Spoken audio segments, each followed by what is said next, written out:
This is Providence Television International, the game changer.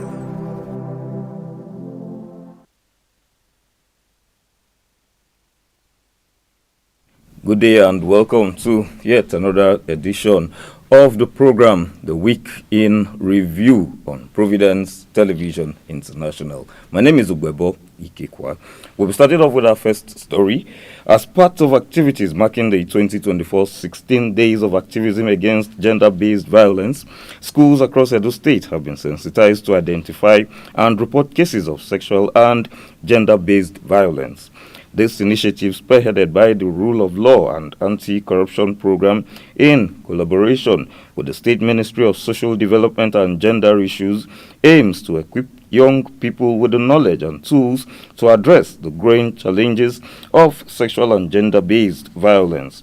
During the school sessions, students were educated on how to identify warning signs of abuse, understand their rights, and report cases through appropriate channels. Ogun State Governor Dapo Abiodun on Thursday during the Africa Investment Forum taking place in Morocco disclosed that the resistance to the proposed tax reform in Nigeria is born out of misinformation and misrepresentation. Governor Abiodun stated that the purpose of the tax reform is in the best interest of every Nigerian, noting that the purpose of the bill will be more appreciated and accepted if there is a better understanding of the bill through viable information. He further stated that at the Governor's Forum level, there is painstaking engagement ongoing to clear misconceptions about the tax reform bills. A satellite technology expert, Dr. Innocent Bello, has emphasized the role of satellite technology in enhancing national security. Dr. Bello, an assistant professor at the Department of Geoinformatics and GIS Applications, Institute of Space Science and Engineering, stated that tackling crime requires modern data acquisition methods and satellite technology that can enhance the fight against crime across the country.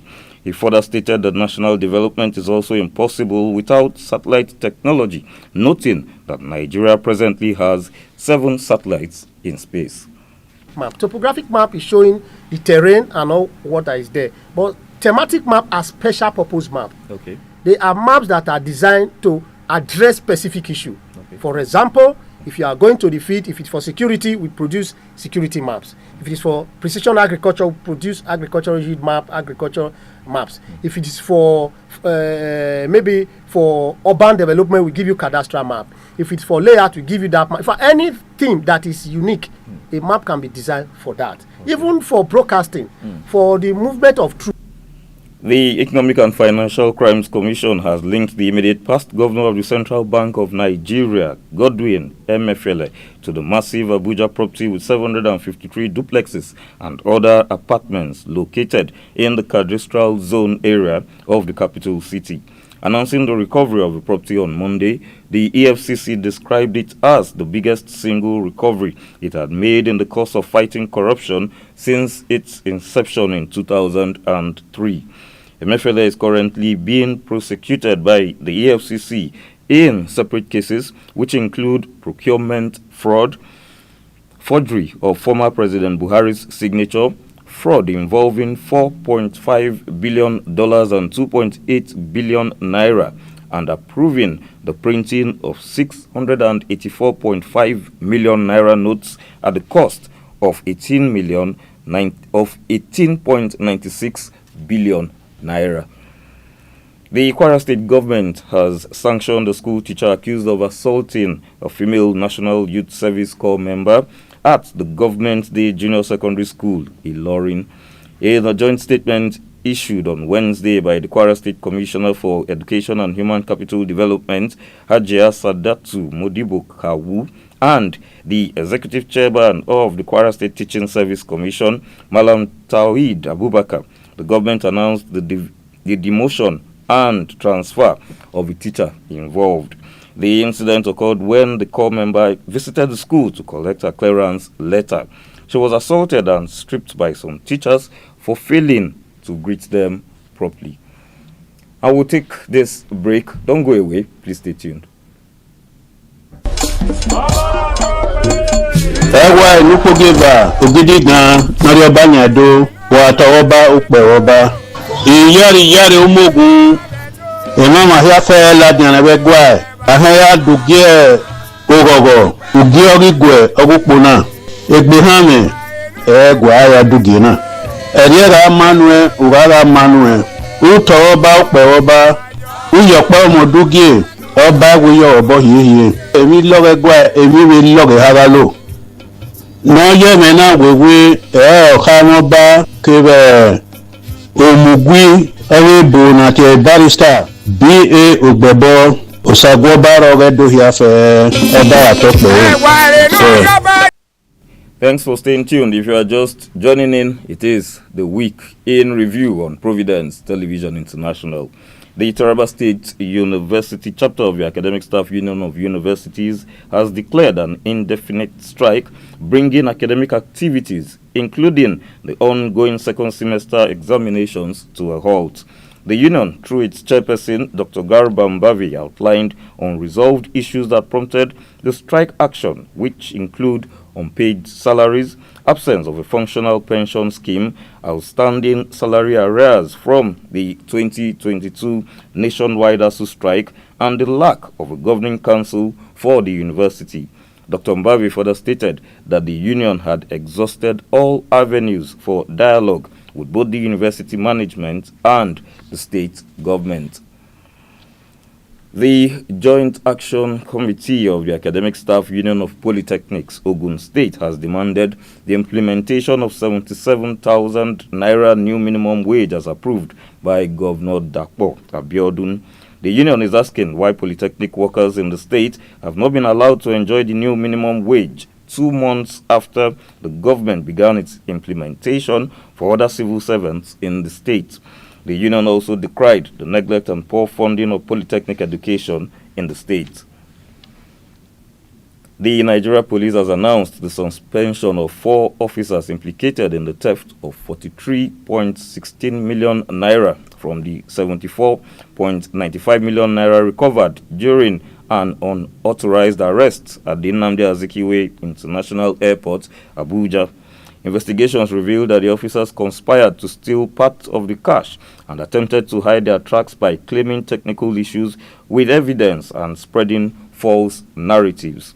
The officers, DSP Peter AGK, Inspector Kende Edwin, Inspector Esther Okafo, and Sergeant Talabi Kayode, were suspended after being found culpable of serious misconduct, tampering with exhibits, abuse of office, corrupt practice, illegal duty, and acts unbecoming of a police officer.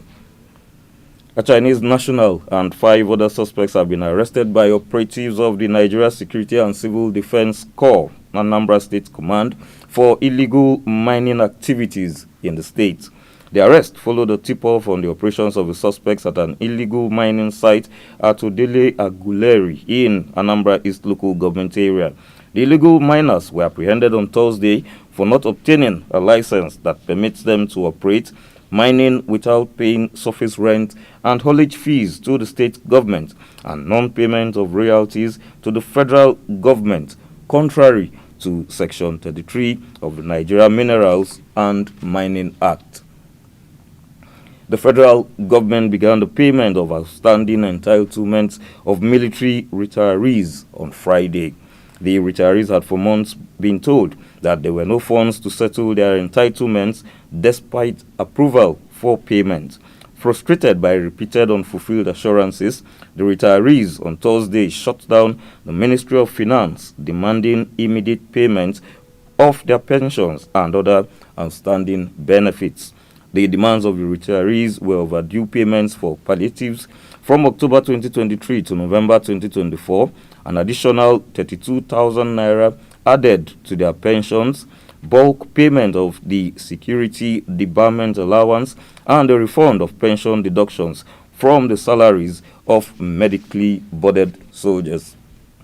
A Jigawa State High Court, presided over by Honorable Justice Ado Yusuf Benin Kudu, has sentenced 4 individuals to death by hanging for criminal conspiracy and culpable homicide in the murder of Salamatu Musa, a 30-year-old woman accused of witchcraft. The court found the convicts, Hassan Isa, Adama Yahaya, Abdullahi Yahaya, and Miriam Dasu Yahaya, still guilty of conspiring to attack and kill Salamatu Musa, whom they accused of using witchcraft to cause the death of their son. The convicts have 90 days to file an appeal against the ruling. An inferno has raised tailoring shops at the new modern market in Lafia, the Nasarawa state capital, destroying goods worth millions of naira. The fire started on Thursday night at 9:30 and lasted till the early hours of Friday. It was difficult for the personnel of the Nasarawa State Fire Service to put out the fire owing to the heaps of refuse dumps in and around the marketplace. The cause of the fire is yet to be ascertained. The Enugu State Police Command has dismantled an interstate criminal syndicate specializing in armed robbery and fraud. This was made known in a statement by the State Police Public Relations Officer, DSP Daniel Ndukwe, today. DSP Ndukwe disclosed that the joint operation involving the Emene Division, Crack and Octopus Tactical Squads, and the Neighborhood Watch Group led to the arrest of a dismissed member of the Nigerian Army and 7 other male suspects. The arrested suspects include Ismaila Isa, Sadiq Ahmed, the dismissed army personnel, Abbas Usman, Mubarak Garuba, Abubakar Haruna, Abubakar Sani, Obiri Chukwebuke, and Bright Omeniru. 2 locally made pistols, over 300,000 in cash, were recovered from the gang. And that's the week in review on Providence Television International. Thanks for watching. Please stay tuned.